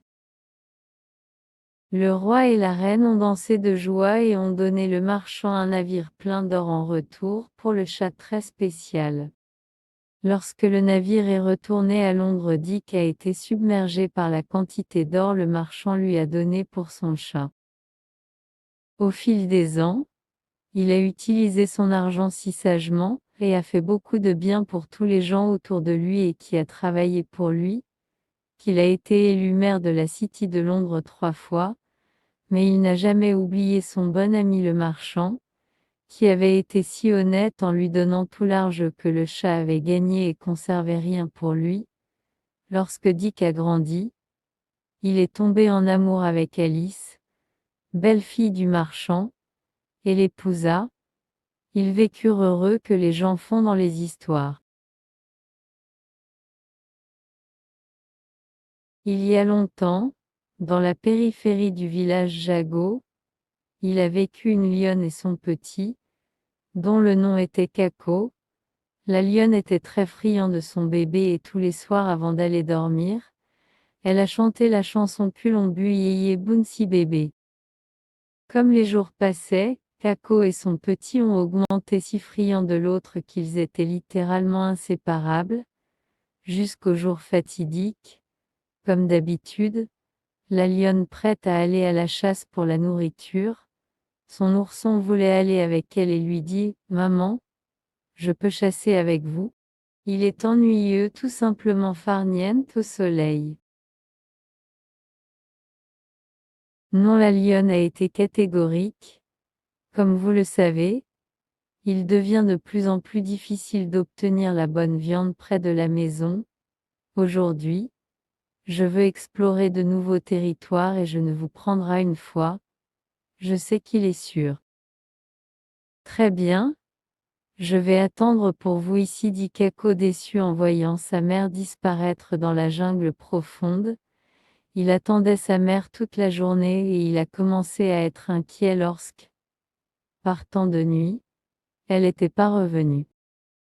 Plaît à Dieu, ma mère gardée en sécurité, il priait, mais avant qu'il puisse finir sa phrase, il a entendu un boum. Le bruit était terrifiant, comme un coup de tonnerre, il a résonné à travers la jungle. Kako a sauté dans l'effroi. Je ne l'aime que le bruit, sa mère était toujours là dans la forêt. Il a éclaté dans une sueur froide et se mit à trembler de manière incontrôlable. Que faire si? Point que si. Si ce bruit était un coup de feu? Oh mon Dieu, ce que si la mère avait été. Il a arrêté et déglutit difficilement. Il ne pouvait pas supporter d'y penser. Impulsivement, il a fait un tableau de bord pour la jungle. Comme il approchait de la forêt, il a crié pour sa mère. Mama, Mama, maman, où es-tu? Bientôt, il entendit des pas derrière lui et il se retourna. Il était son oncle Kinien. Que faites-vous ici sur votre propre, Kako? Ces forêts sont dangereuses pour un jeune lion comme vous. Ce ne sont pas un terrain de jeu, vous savez. Kako a été convenablement reprocha, mais il lui fallait encore trouver sa maman. Il a dit, je cherche ma mère, elle a été à la chasse toute la journée et elle est habituellement de retour maintenant. Kinien le regarda pensivement. Je suis sûr que votre mère va bien se passer. Peut-être qu'elle a raté son chemin dans la forêt. Vous savez comment elle est dense. Maintenant, vous courez le long de votre tanière pendant que je vais chercher. Non. Je viens avec toi. Quelque chose dans la voix de l'ourson fait Kinien réaliser qu'il était futile dispute avec lui. Très bien, mais assurez-vous de rester proche de moi que nous avançons dans la jungle. Les deux animaux ont continué à rôder à la recherche de la lionne, et avant longtemps, ils ont vu une figure sous un grand arbre iroko. Ils élancèrent seulement pour trouver le corps sans vie de la grande lionne gisant dans une mare de sang. Mère. Comme Kako regarda son corps, sa mâchoire a chuté, il se rapprocha et a commencé s'attirant vers le haut. Mère, se lever et rentrons à la maison. C'est sombre. Allons, allons. Kako, dit Kinien, votre mère est morte. Maintenant, s'il vous plaît, venez avec moi. Je vais prendre des dispositions pour qu'elle soit prise d'ici. Non, je ne vais pas être séparé de son. Désolé, mais je ne pars pas. Le refus de Kato a été catégorique. Il a commencé à chanter doucement. L'image de la mort tragique de sa mère a été profondément imprimée dans l'esprit de Kako. Tous les animaux étaient gentils avec lui et ils ont pris bien soin de lui, afin qu'il ne manquait de rien, mais personne ne pouvait prendre la place de sa mère bien-aimée. Il aspirait à elle jour et nuit et quand il a réalisé qu'il ne saurait jamais la revoir, il a commencé à se mettre en colère et amer. Il a promis qu'il prendrait un jour sa revanche sur les humains qu'il avait tués. Il a prévu de mener à bien sa vengeance quand il est devenu un lion mature. De nombreuses années laminé par Kako et a grandi pour être un lion beau, fort et courageux. Une nuit sans lune, il se glissa hors de sa tanière et a fait son chemin vers la frontière de la forêt. Il savait que ce pourrait être une mission dangereuse. Il pourrait aussi être tué par un chasseur, mais il a estimé que son entreprise était plus importante que sa sécurité. Il avait attendu le jour où il serait vengé la mort de sa mère et il a été ne va pas changer son esprit. Il a grimpé sur une colline escarpée et a traversé 2 courants avant qu'il finalement aperçût village Lantoro.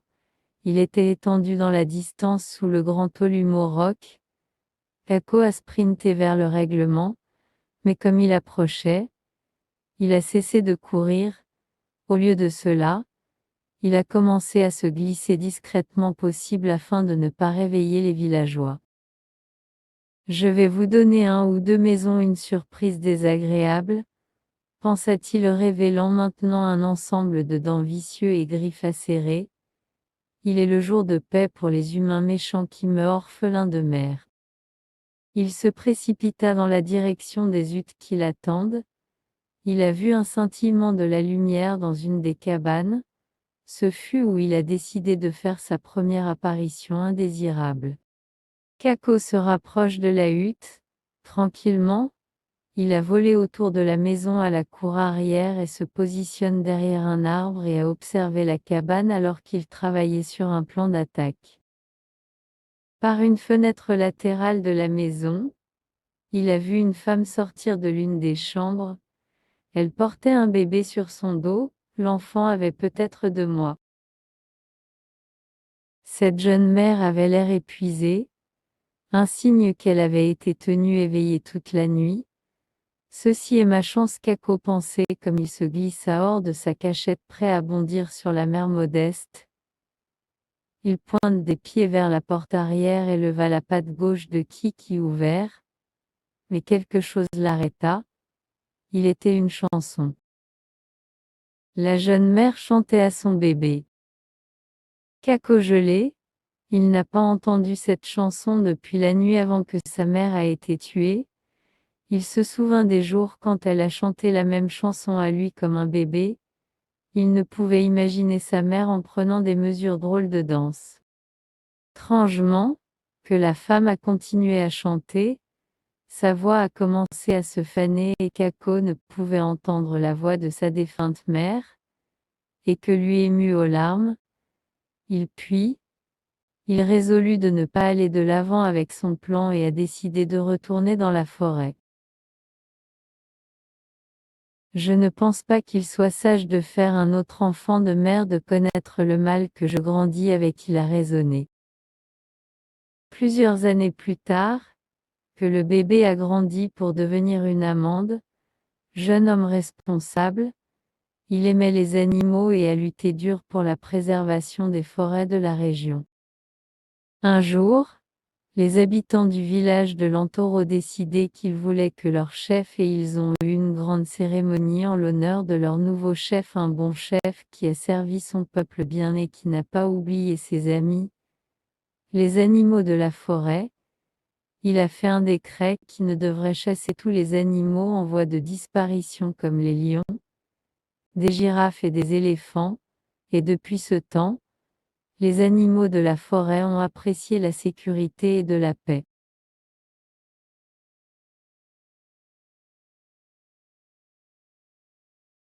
Amir et Zeba avaient un frère et une sœur qui vivaient à Lahore, la deuxième plus grande ville du Pakistan, souvent désignée comme la capitale culturelle du Pakistan.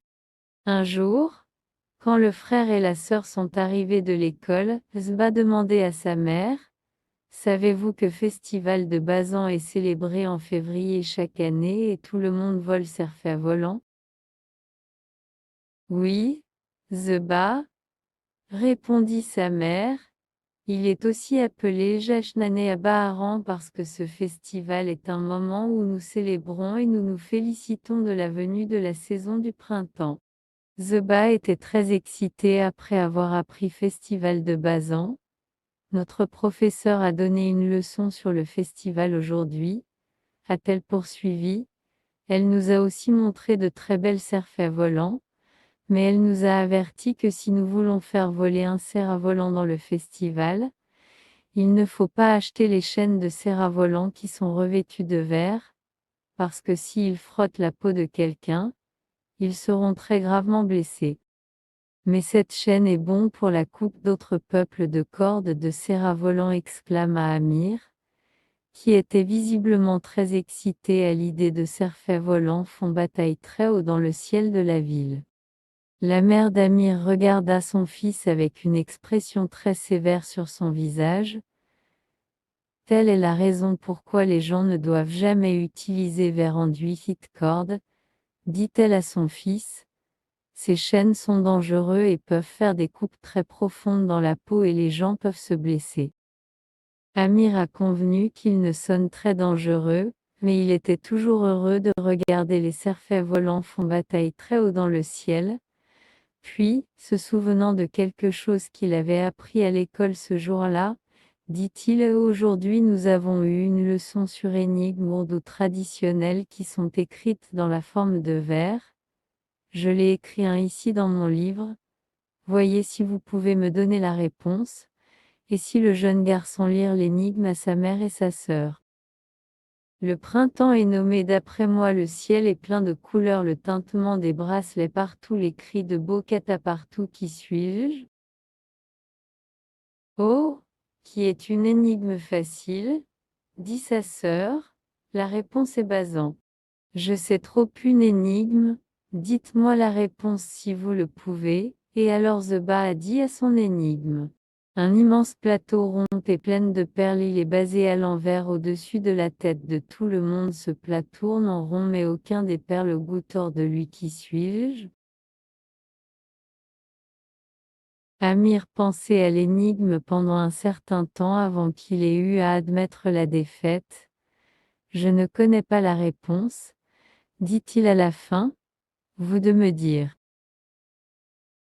Zeba était heureuse parce qu'elle se sentait très intelligent pour connaître une énigme que son frère ne savait pas.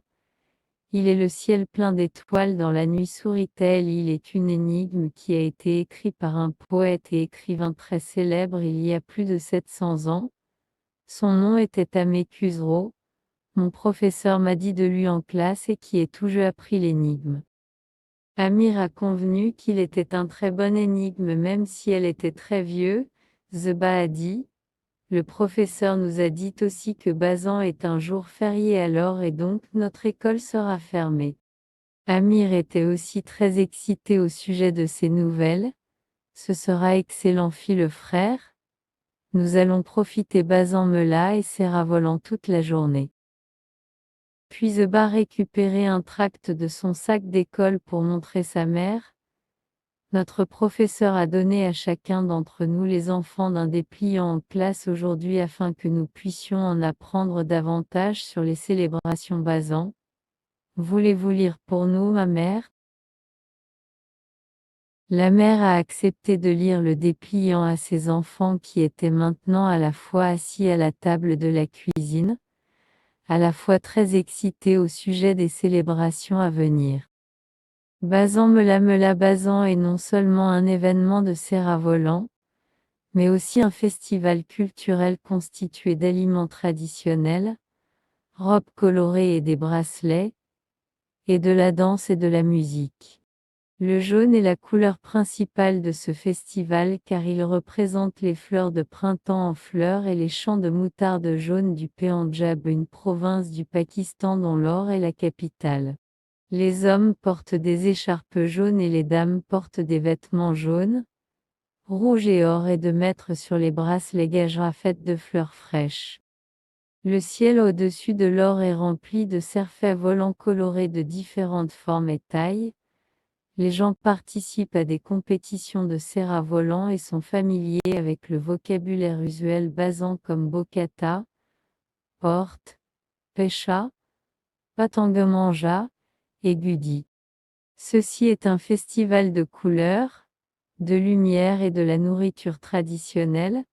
Plats spéciaux sont préparés dans des pots énormes appelés deg, et cette nourriture est servie gratuitement dans les magasins et restaurants le long des côtés de la route. Le festival est une partie importante de la culture de la ville, et les gens de l'Or fiers de Bazan. Il y a d'autres villes dans lesquelles Bazan est également célébré, comme Fela-Badassialcot, Gujranwala, Jhelum et Rawalpindi, mais il est de l'Or qui a fait la fête si populaire, non seulement au Pakistan, mais partout dans le monde. Quand elle eut fini de lire le dépliant à ses enfants, la mère a convenu qu'il a donné de très bonnes informations sur cette journée spéciale. Zeba demandait à sa mère si elle pouvait acheter de nouveaux vêtements jaunes pour Bazan et beaucoup de bracelets colorés à porter.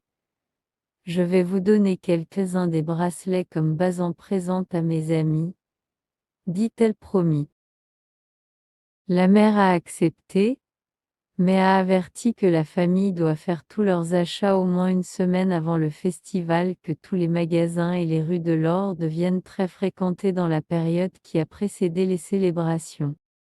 Les deux enfants étaient très excités après avoir appris tant de choses sur Bazan, et ils ont tous deux trouvé très difficile de se concentrer sur leur travail scolaire et les tâches au cours des semaines suivantes, mais, enfin, le grand jour est arrivé. L'Or est devenue très festive et bruyante et le ciel rempli de cerfs volants colorés. Il y avait de la musique et la danse partout et l'arôme des aliments traditionnels était enivrant. Amir entendit des cris de Bokata, Bokata, et a couru avec ses amis pour regarder les cerfs volants de combat dans le ciel. Un peu tombé au sol après avoir perdu la bataille, Zeba a pris tous ses bracelets pour donner comme cadeau à ses amis et cousins. Puis les enfants ont rejoint leurs parents et le reste de la famille sur le toit afin qu'ils puissent tous profiter du spectacle de centaines de cerfs volants multicolores peuplant le ciel au-dessus de leur ville bien-aimée de l'Or. Il était février, et les magnifiques cerfs volants dans le ciel annonçaient la venue d'un nouveau printemps. Il était une fois, un couple a eu un petit garçon qu'ils appelaient Ali.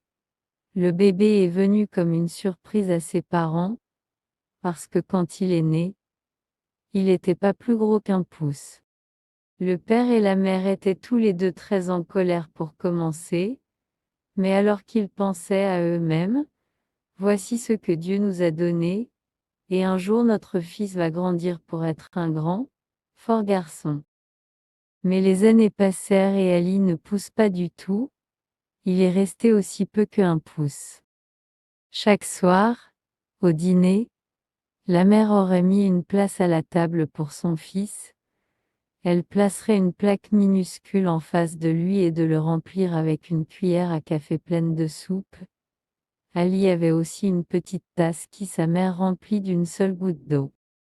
Tout était très bien quand la famille était à la maison, mais le père et la mère avaient honte de leur fils, pensant que si quelqu'un l'a vu qu'il taquinait le jeune garçon, alors, ils l'ont gardé à l'intérieur. Toujours caché de la vue. Beaucoup d'autres années passèrent, et finalement Ali célébrait son 20e anniversaire. Il était toujours aussi peu comme un pouce, mais sa voix était devenue très profonde et très forte. En fait, si quelqu'un devait jamais entendre parler de leur fils, il pense qu'il était la voix d'un homme géant. Ali était un jeune homme très triste parce qu'il n'avait pas d'amis et a dû passer tout son temps à se cacher à l'intérieur de la maison de ses parents. Un jour, le père de Ali se préparait à aller sur le marché dans la prochaine ville. Le vieil homme prévut de passer la nuit dans un hôtel parce qu'il ne serait pas en mesure de faire le voyage aller et retour avant la nuit. Ali a plaidé avec son père de l'amener sur le chemin, mais son père avait l'air très anxieux à l'idée.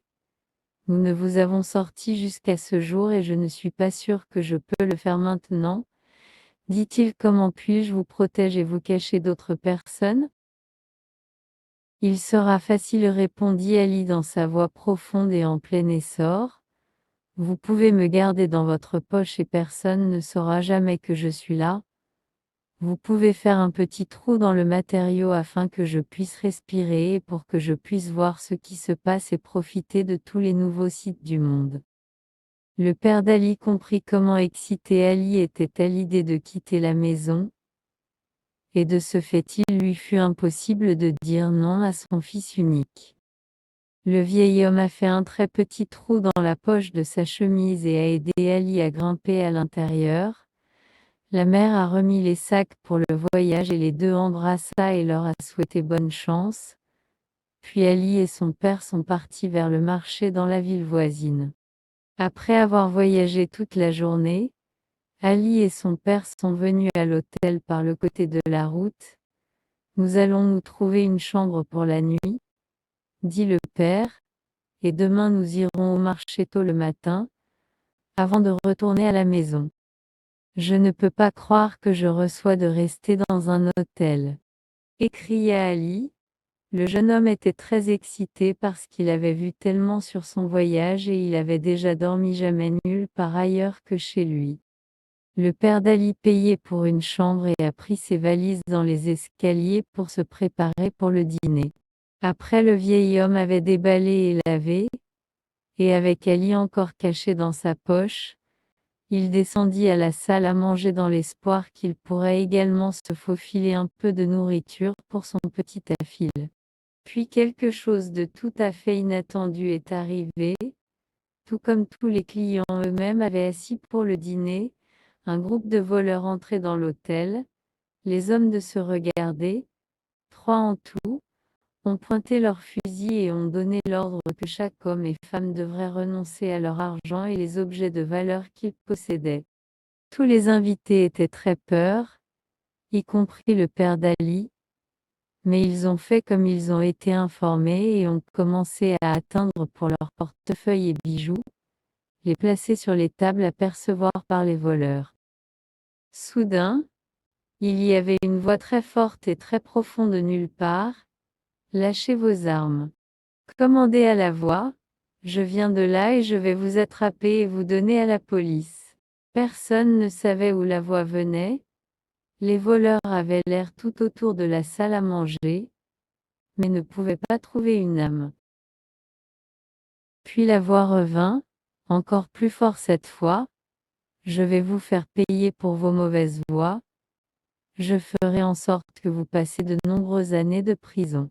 Parce que les voleurs ne pouvaient pas dire où venait la voix à partir, ils se sont convaincus qu'il doit appartenir à un fantôme. Et s'il y avait une chose que les voleurs avaient peur de, même plus de la police, il était fantôme. Tout d'un coup, les voleurs ont baissé leurs armes et ont couru de l'hôtel et ont disparu dans la nuit. Même si les clients étaient heureux que les voleurs avaient fui, ils étaient aussi peur des fantômes et voulaient fuir leur chambre et se cacher. Ne vous inquiétez pas, dit le père d'Ali. Il n'est pas un fantôme qui parle, il est mon fils, et avec cela, le vieil homme atteint dans sa poche afin que Ali pourrait monter dans sa main. Puis il a placé Ali doucement sur la table afin que tous les invités pourraient dire bonjour. Je suis sûr que les voleurs ne reviendront pas, a déclaré Ali dans sa voix profonde, en plein essor, un grand sourire sur son visage en raison de toutes les aventures qu'il éprouvait.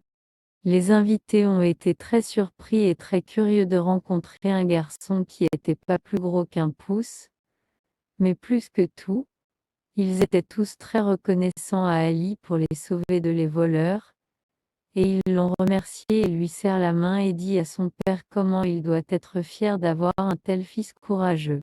Dans la matinée, comme ils ont quitté l'hôtel pour le marché, le père d'Ali a pris son petit-fils de sa poche et l'a placé sur son épaule.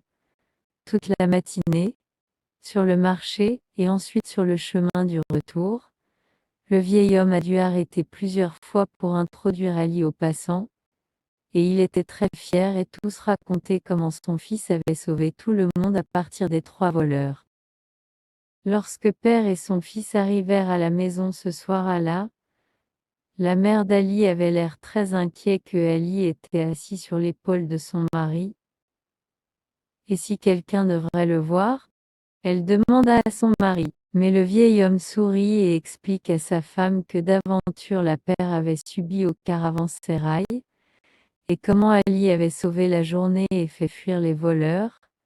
Il a été une très grande erreur d'avoir honte de notre fils. Nous ne devrions pas lui avoir gardé caché dans la maison pendant toutes ces années. Nous devrions être fiers d'Ali et de toutes les choses qu'il est capable de faire. La mère d'Ali était en effet très fière quand elle a entendu l'histoire de la bravoure de son fils, et a promis de ne jamais lui cacher ou avoir honte jamais. Depuis ce jour, Ali Tomb a toujours voyagé sur les épaules de ses parents, où qu'ils aillent, et il a vu et fait beaucoup de choses et a eu de nombreuses aventures.